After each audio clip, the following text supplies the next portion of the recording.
My name is Ashley Morgan. I'm 26 years old. At my brother's graduation, my parents laughed into the mic. We should have stopped after him. Our second child is useless. The whole room roared. When I spoke up, they said I was too sensitive. I walked out in tears and never looked back. 5 years later, my dad texted for the first time since that day, "Come home. Your brother has." The Morgan family lived at 142 Oakwood Drive in Plano, Texas, a white two-story house in a polished middle-class suburb with black shutters and a lawn that always looked freshly cut. From the curb, we appeared flawless, the kind of family neighbors envied. Behind the door, there was only one spotlight, and it never pointed at me. Matthew, my older brother by 2 years, occupied every inch of it. His grades, his sports, his plans for the future were the only topics worth discussing. I was the afterthought, the second child whose efforts were measured against his and always came up short. Step to the microphone. For the parent. Step to the microphone. For the parent. Tribute smiling wide. My father's voice filled the speakers. We should have stopped after him. Our second child is useless. Laughter rolled through the room like thunder. My mother joined in with a quick follow-up that stung even more. The crowd laughed harder. Matthew laughed too. I was seated rows back, gripping the chair arms until my fingers ached. I stood. I raised my voice to push back. My mother turned, still smiling, and said straight into the mic, "Ashley, you're being too sensitive. This is Matthew's day." The laughter swelled again. I pushed past knees and purses through the aisles, out the doors, into the blinding Texas sun of the parking lot. That same night, I blocked every number, deleted every group chat, and vanished from their lives. 5 years of complete silence followed until my dad's text lit up my phone and pulled me straight back into the storm. If you've ever been the child they made feel invisible in their own home, hit like and subscribe for more raw, real stories like this. Your story matters. Share it in the comments when you're ready.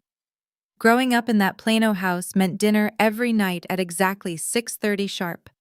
The dining room table was set the same way. Without fail, my father at the head, my mother to his left, my brother Matthew always in the chair right beside my father, the spot reserved for the one who mattered most. I sat at the opposite end nearest the kitchen door, positioned perfectly to refill water glasses or clear plates, but distant enough that my voice rarely carried into the main conversation. Every meal began with my father turning to Matthew, first knife poised over his steak, asking, "How was practice today, son?" or any updates on that scholarship application.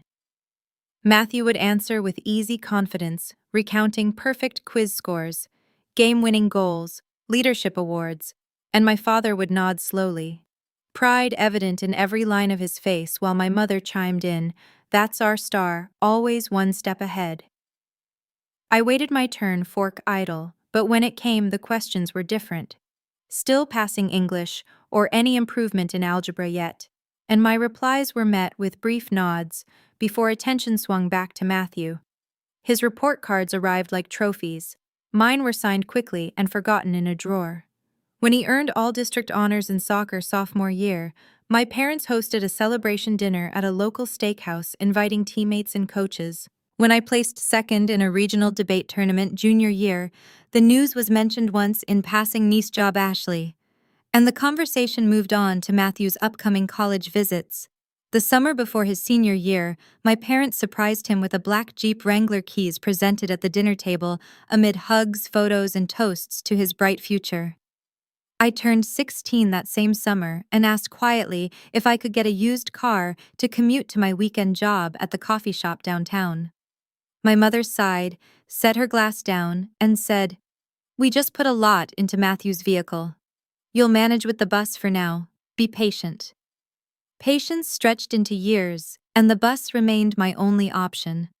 My bedroom was tucked at the end of the hallway, 9 by 11 feet, with a single window facing the neighbor's fence and a twin bed unchanged since middle school. The desk was a rickety hand-me-down from a garage sale, too small for my growing stack of textbooks, and laptop legs wobbling every time I typed.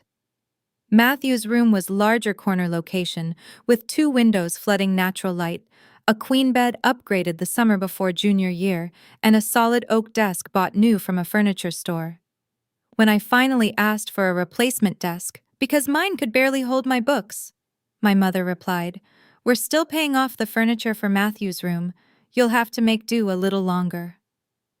4 years later, the desk stayed the same. By high school, I had begun keeping a small spiral notebook hidden under my mattress. Whenever my parents said, "Why can't you be more like your brother?" I noted the date, the time, the context, the exact words that landed like quiet accusations. Freshman year, the count reached 17. Sophomore year, it climbed to 23. Junior year, the entries filled pages faster than I expected. I didn't keep the record to wallow. I kept it to prove to myself that the comparisons weren't imagined, that the imbalance was real and consistent, that every time they measured me against him, I came up short in their eyes. That notebook was my private evidence, the one thing in the house that acknowledged my existence without apology. May 2020 brought Matthew's graduation at the University of North Texas at Dallas. The auditorium was packed with hundreds of folding chairs in straight rows, caps and gowns everywhere, families fanning themselves against the Texas heat that seeped through the doors. I had picked up a plain navy dress from a discount rack 2 days earlier, fixed my hair alone in the dorm bathroom mirror, and arrived early enough to watch people settle in. My parents gave me a ticket for row M, 12 rows behind their seats, in row C, saying the closer ones were saved for Matthew's moment. I took it without a word and sat down, eyes on the backs of their heads, as they posed for photos with him before he headed backstage. The ceremony opened with the dean's speech about endless possibilities and bright tomorrows, but the words blurred past me. I kept watching my parents, hoping for one backward glance, one quick acknowledgement that I existed in the same room. They never looked. When the parent tributes began, the announcer called Richard and Patricia Morgan forward. My father straightened his tie, my mother smoothed her skirt, and they climbed the steps with the easy confidence of people who knew they belonged on stage. The microphone squealed once before my father's voice carried clear and loud through the speakers. He talked about Matthew's brilliance from the moment he was born, sharp mind, natural drive, the kind of kid who made everything look effortless. Then he paused, shared a grin with my mother, and delivered the line, "Honestly, we should have stopped after him. Our second child is useless." Laughter started scattered, then built into a wave that swept the entire auditorium. People slapped knees, wiped eyes, clapped shoulders. My mother leaned closer to the mic, still smiling. "Well, at least one of them makes us proud." The applause hit hard and lasted 8 seconds that stretched like hours. Matthew stood center stage in his gown, laughing along, waving his hands playfully, as if to say, "Dad, come on." But the smile on his face said he enjoyed every second. I sat gripping the armrests until my knuckles ached, vision tunneling, chest tight. I couldn't get air. After they stepped down, still chuckling, the ceremony rolled on, but I registered none of it. When it finally ended, families surged forward for hugs and pictures. I stayed in my seat 4 minutes after the aisles cleared, staring at the now empty platform. Then I stood on unsteady legs and walked out, weaving past clusters of joyful graduates and parents. No one stopped me. In the parking lot, the sun beat down hot and unrelenting. My mother's voice cut through the noise, "Ashley, wait." I turned. She hurried over, looking irritated, more than sorry, my father and Matthew trailing behind. "We were looking for you," she said, catching her breath. "You humiliated me," I told her. My father laughed outright. "It was a joke. Lighten up. You said I was useless in front of hundreds of people." My mother crossed her arms. "You're making this about you again. This is Matthew's day." My father glanced at his watch. "Reservations at 3. Coming to lunch?" Matthew touched my arm. "You okay?" "They just told everyone I shouldn't exist. Dad's jokes go too far sometimes, but come on. Let it go." I searched his face for any sign he would back me up. He sighed and let his hand drop. That silence told me everything. I said, "I'm not coming." My father shrugged. Your choice. My mother scoffed. Don't be childish. I answered. I'm done, turned, and walked to my car. Back in the dorm that night, I opened my phone and blocked every contact my parents first, then Matthew, then aunts, uncles, cousins, who had sat in that auditorium and laughed. 23 minutes later, they were gone from my life. No calls came, no apologies. At that moment, I wondered if you were in my position, would you stand up and say something, or would you remain silent like I did at first? The years that followed became a steady climb out of the hole I had been left in. Right after that spring semester, I moved into on-campus summer housing, a compact single room in the RA wing with free rent and a small stipend that covered basics. To make it work, I stacked 3 jobs without hesitation. Early mornings meant opening the campus coffee cart at 5 sharp steaming milk and serving rushed students until noon. Afternoons shifted to the library circulation desk, where I scanned returns, shelved books, and answered the same questions about printers over and over until 6. Nights and weekends went to online tutoring high school kids needing help with algebra and biology at $25 an hour through a remote platform. 60 to 70 hours a week left little room for anything else, but the paycheck grew from zero to enough to stop counting pennies.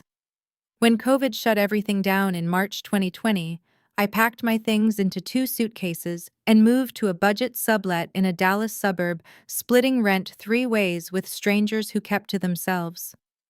Classes moved online, so I finished the semester on a borrowed folding table with my laptop propped on textbooks.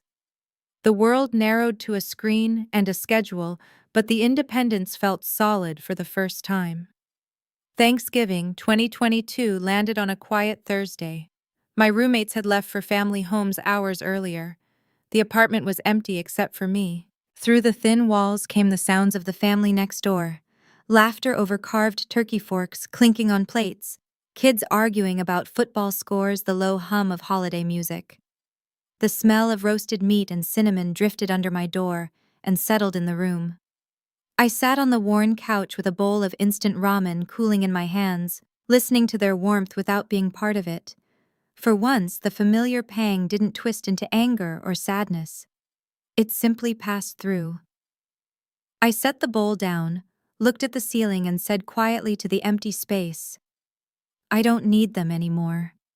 The words landed soft, but certain, like closing a door that had been left open too long.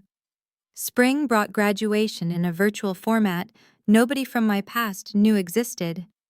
I watched my name scroll across the screen from my small bedroom, clapped once for myself, then shut the laptop and headed to my next shift. Weeks later, I accepted a position as clinical data coordinator at a hospital network north of Plano, starting at $42,000 a year.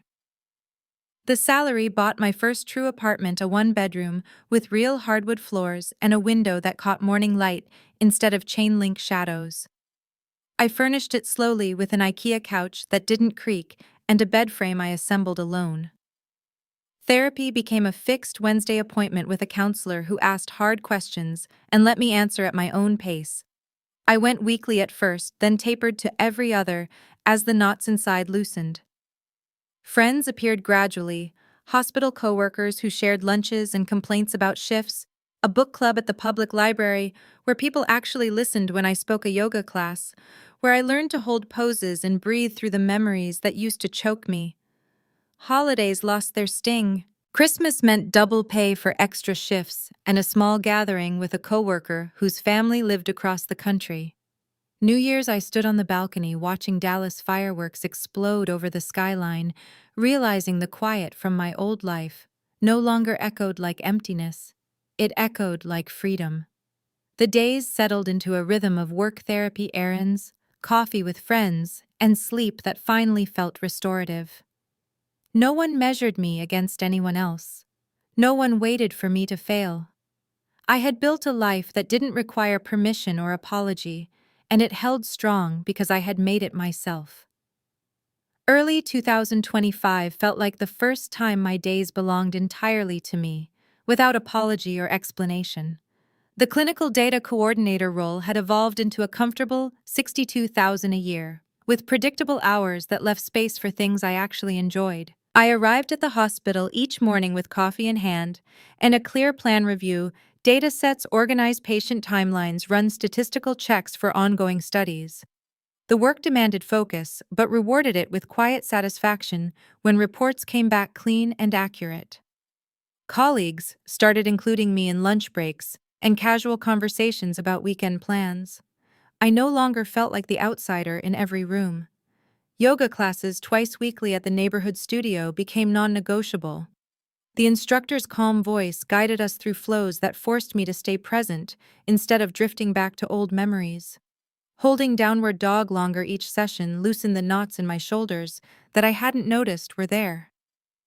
Reading filled the evenings. I joined a book club at a cozy cafe downtown where we dissected novels about hidden family truths and second chances. I spoke up more than I used to, sharing thoughts without second-guessing every word. Weekends meant solo hikes on trails outside Plano, where the city noise faded and I could walk for hours letting thoughts settle. The apartment had become a real sanctuary. Bookshelves lined one wall. Plants thrived on the windowsill. Sunlight poured across the hardwood in the mornings. Therapy sessions every other week shifted from survival strategies to maintaining the boundaries I had fought to establish. I had friends now who texted just to check in or invite me to trivia nights. Holidays passed without the old tightness in my chest. I picked up volunteer shifts at the hospital for Thanksgiving and Christmas, earning holiday pay and sharing quiet meals with coworkers who stayed behind. New Year's Eve. I stood on my balcony with a cup of tea, watching fireworks light up the Dallas skyline, and felt a rare, uncomplicated peace. Then, one February evening, while I was steeping chamomile, my phone lit up on the counter. Unknown number, same area code as before. I hesitated, then answered. Silence stretched a second before my father's voice came through, rougher than I remembered. Ashley. It's Dad. No hello, no preamble. Come home. Your brother has... He trailed off, but the weight landed anyway. I asked what happened. He exhaled heavily. Matthew had been rear-ended on the North Dallas Tollway late last year during rush hour. The impact caused whiplash and a herniated disc in his lower back. Doctors prescribed oxycodone for pain management, and he followed the instructions initially. When the script ran out, the pain didn't fade, or he convinced himself it didn't. He began seeing multiple doctors, collecting refills, escalating doses, until the dependency took hold. By December, the consulting firm let him go for repeated absences, erratic performance, missed deadlines. He retreated to his apartment, barely answering calls. My parents found signs of heavy use, empty bottles scattered across counters, weight loss that left him gaunt, refusal to eat or speak. They covered his rent to keep a roof over him, but he locked the door when they tried to intervene. Their voices cracked when they admitted they couldn't reach him anymore. We thought maybe he'd open up to you, my father said quietly. I let the words hang. The one they had dismissed for years now suddenly useful. I told him I would consider it. Hung up. The tea sat untouched. The next day I called back. Tell me the full story. He did, accident, date, doctor visits, job termination, isolation. I listened carefully, absorbing details without emotion clouding the facts. When he finished, I said, I'll think about it. But the decision was already taking shape. The stable life I had constructed felt solid, yet this unexpected crack from the past demanded attention. I couldn't ignore it completely, not yet. I made the drive to Plano on a Saturday afternoon in late February when the Texas sky was clear and the traffic light. The 11-mile stretch felt shorter than it used to, no knots in my stomach, just a calm determination that had been building for years. I parked in the driveway of 142 Oakwood Drive and sat for a moment studying the house that once controlled every part of my existence. The white siding still gleamed, the black shutters unchanged, the lawn trimmed to perfection, as if time had paused there. Aunt Lisa opened the door before my knuckles left the wood. She was my mother's younger sister, the only relative who had ever looked at me with real concern, and she wrapped me in a brief, firm hug without asking permission. You're stronger than they ever gave you credit for, she murmured as we stepped inside. The living room carried the same vanilla and coffee scent, but the space felt tighter, more confining than I remembered. My parents stood waiting, my father rigid in his armchair, my mother perched on the love seat, looking diminished, gray or exhausted in ways the phone calls hadn't conveyed. Aunt Lisa positioned herself beside me like a quiet shield. My father broke the silence first. "We appreciate you coming. We didn't know what else to try." My mother nodded quickly. "Matthew won't let us near him. He bolts the door, screams if we push. We're out of options." I remained standing, arms folded, refusing to sit in that room as a guest. "You reached out because you're desperate, not because you regret anything." My father shifted his weight. "That day at graduation, it was poor taste. We never intended real harm." My mother added, "You've always taken things so personally, Ashley. We were celebrating Matthew." Aunt Lisa moved forward, then her voice steady and sharp. "I was there that day at the graduation. I sat 3 rows behind Ashley and watched you shatter her. You walked up to that microphone, smiled for the crowd, and declared her useless in front of hundreds. You laughed while she sat alone in the back, gripping the chair so hard her hands shook. And in 5 years, you never once said sorry, not privately, not sincerely, nothing." The air in the room thickened. My father's mouth tightened into a line. My mother stared at her lap, fingers twisting together. Aunt Lisa didn't stop. "You removed her from every photo, every story, every family memory. You made her invisible. Now when your golden child collapses, you call the daughter you discarded to clean up the mess. That's not love, that's convenience." I looked straight at my parents. "I'm not here to fix your mistakes or earn your approval. I'm here because Matthew is in real danger, and I won't stand by while he drowns just to punish you. But don't confuse this with reconciliation. You still deflect. You still blame me for feeling the pain you caused. No real apology, just excuses." My father rubbed his temples. "We raised him to succeed. We did what we thought was right." My mother's voice trembled. "You walked away, Ashley. You cut us off completely. How were we supposed to reach you?" I answered without raising my tone. "You could have tried before you needed something from me. You could have chosen not to humiliate your daughter on a public stage. You didn't." The silence that followed was heavy, unbroken. Aunt Lisa gave my arm a gentle squeeze, then stepped aside. My parents exchanged glances, but the words I waited for never came. No genuine remorse, no ownership, only the same tired deflections wrapped in different phrasing. I felt the familiar anger rise, but I let it pass through me. This trip wasn't about settling old scores. It was one final, necessary act before sealing the door permanently. The living room confrontation hung heavy in the air, but I didn't let it stall me. I asked Matthew to come downstairs so we could speak plainly without doors between us. He appeared, slowly leaning on the banister. Each step deliberate, his frame thinner than I expected, eyes shadowed. Aunt Lisa stayed close while my parents hovered at the edges, uncertain.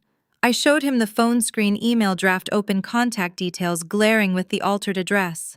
"They changed my email in your phone 2 years ago." Messages bounced. "They made sure you couldn't reach me when you tried." Matthew stared at the screen, then lifted his gaze to my parents. His voice came out hoarse. "You did that." My mother started to explain. We thought it was better, but he cut her off with a sharp shake of his head. "Better for who?" The silence that followed was thicker than before. I turned to my parents. "This ends now. I'm handling his treatment."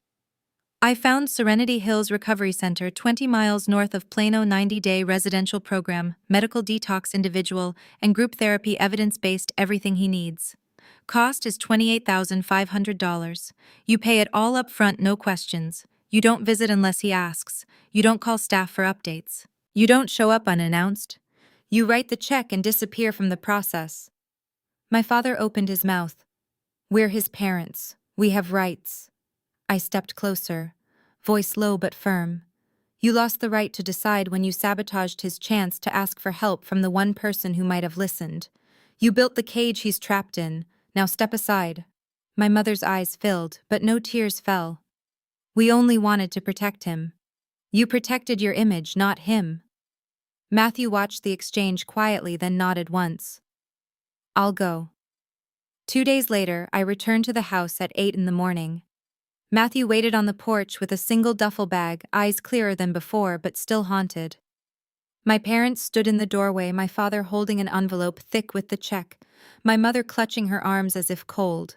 I took the envelope without thanks, checked the amount, then helped Matthew into the passenger seat.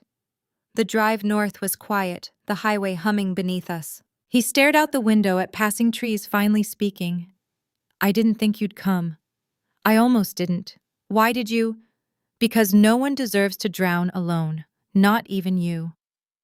At Serenity Hills, the intake coordinator met us in the lobby, warm, professional, efficient. We completed forms, medical history, consent releases. I stayed through the orientation tour of the facility grounds, counseling rooms, group spaces. When staff took Matthew to his room, I followed to the doorway. He turned to me, eyes wet. Thank you. I met his gaze. This is for you, not for them. Do the work.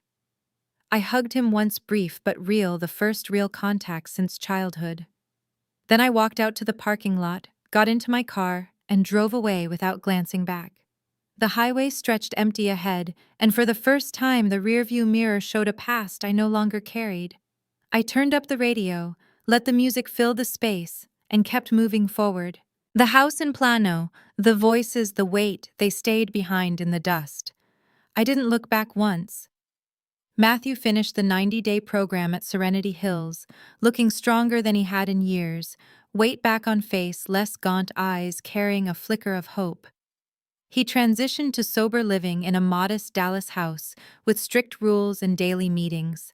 For 2 months, he attended everything, stayed clean, worked part-time at a warehouse loading docks. Then the cracks appeared. Cravings returned quietly, at first, then loudly. He missed a meeting, borrowed cash from housemates, bought pills from an old contact. The house gave warnings, then an eviction notice. The apartment my parents funded followed late, rent-angry landlord, final walkthrough. He drifted to motels, then shelters, each downgrade stripping more dignity. Health declined fast. Pain flared, infections, set in liver numbers worsened from continued use. He became a shadow of himself, barely recognizable even in photos friends once took. My parents stayed behind in the Plano house, the large rooms now silent and cold. No voices echoed down the hallway, no footsteps on the stairs. They paid escalating medical bills from their retirement savings, emergency visits, specialist medications, follow-ups, watching balances shrink while isolation grew. Neighbors noticed the empty driveway, the lights off earlier each night. No children called, no holidays filled the table, no future visits promised. One night, my phone pinged with a Facebook notification from my mother's profile. She posted a carousel of old family photos, Matthew in his cap and gown, me as a toddler, holiday dinners we barely survived, and captioned it with a long plea for forgiveness, unity, reconciliation for the sake of what remained. Comments rolled in from relatives offering prayers, sympathy, advice to reach out. I scrolled once, read every word, looked at the images, then blocked the account forever without a single reply. Days later, security at the hospital called me to the front desk. Matthew stood in the lobby, disheveled clothes, wrinkled eyes, pleading, asking for 5 minutes. The guard explained visitors needed clearance. He argued, voice rising, until they firmly escorted him outside. I watched from an upper window as he walked away, head down, disappearing into the parking lot shadows. That was the final thread. I blocked every lingering number, email, alternate account, social profile tied to them. Complete severance.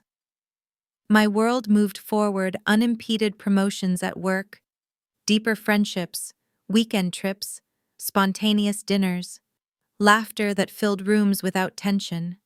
The apartment glowed with life plants, thriving books, stacked high, sunlight streaming in. Blood doesn't define family when it only delivers wounds.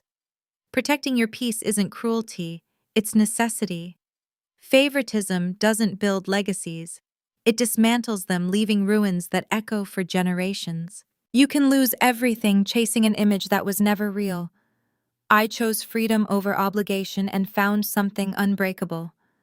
I still wonder if at the end of this road you would choose forgiveness for peace or cut ties to live authentically. I would choose the latter. What about you? Thank you all for taking the time to watch the video.